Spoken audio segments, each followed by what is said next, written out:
വാർത്തകൾ തുടരുന്നു. മറ്റൊരു പ്രധാനപ്പെട്ട വാർത്തയിലേക്കാണ്. ഫേസ്ബുക്കിൽ എം മണി VT ബൽറാം പോര്. കഴിഞ്ഞ 4 നിയമസഭാ തെരഞ്ഞെടുപ്പുകളിൽ LDFന് ലഭിച്ച സീറ്റുകളുടെ നില കാണിച്ചാണ് എം മണി പോസ്റ്റിട്ടത്. 98, 68, 91, 99. ഇതൊരു ഫോൺ നമ്പർ അല്ല, കഴിഞ്ഞ 4 നിയമസഭയിലെ LDF സീറ്റുകളാണ് എന്നായിരുന്നു പോസ്റ്റ്. ഇതിന് മറുപടിയായി VT ബൽറാം ഒരു 35 എന്ന നമ്പർ കൂടി ചേർത്ത് പോസ്റ്റ് ഇടുകയായിരുന്നു.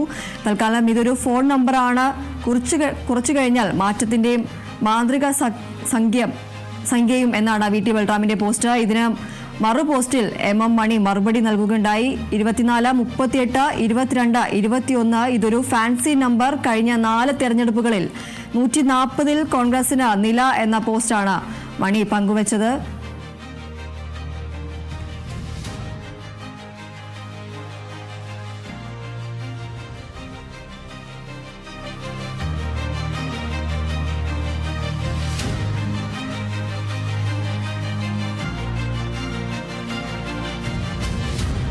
ഫേസ്ബുക്കിലൂടെയാണ് എം മണി VT ബൽറാം പോര് നടന്നത്. കഴിഞ്ഞ 4 നിയമസഭാ തെരഞ്ഞെടുപ്പുകളിൽ LDFന് ലഭിച്ച സീറ്റുകളുടെ നില കാണിച്ചാണ് എം മണി പോസ്റ്റിട്ടത്. 98, 68, 91, 99. ഇതൊരു ഫോൺ നമ്പർ അല്ല, കഴിഞ്ഞ 4 നിയമസഭയിലെ LDF സീറ്റുകളാണ് എന്നതായിരുന്നു എം മണിയുടെ പോസ്റ്റ്. ഇതിന് മറുപടിയായാണ് VT ബൽറാം ഒരു പോസ്റ്റിട്ടത്. ഒരു 35 എന്ന നമ്പർ കൂടി ചേർത്താണ് പോസ്റ്റ് ഇട്ടത്. തൽക്കാലം ഇതൊരു ഫോൺ നമ്പറാണ്, കുറച്ചു കഴിഞ്ഞാൽ മാറ്റത്തിന്റെ മാന്ത്രിക സഖ്യം എന്നാണ് VT ബൽറാമിന്റെ പോസ്റ്റ്. ഇതിന് മറുപോസ്റ്റിൽ എം മണി മറുപടി നൽകി. 24, 38, 22, 21. ഇതൊരു ഫാൻസി നമ്പർ. കഴിഞ്ഞ 4 തെരഞ്ഞെടുപ്പുകളിൽ 140 കോൺഗ്രസ് നില എന്ന പോസ്റ്റാണ് മണി പങ്കുവച്ചത്.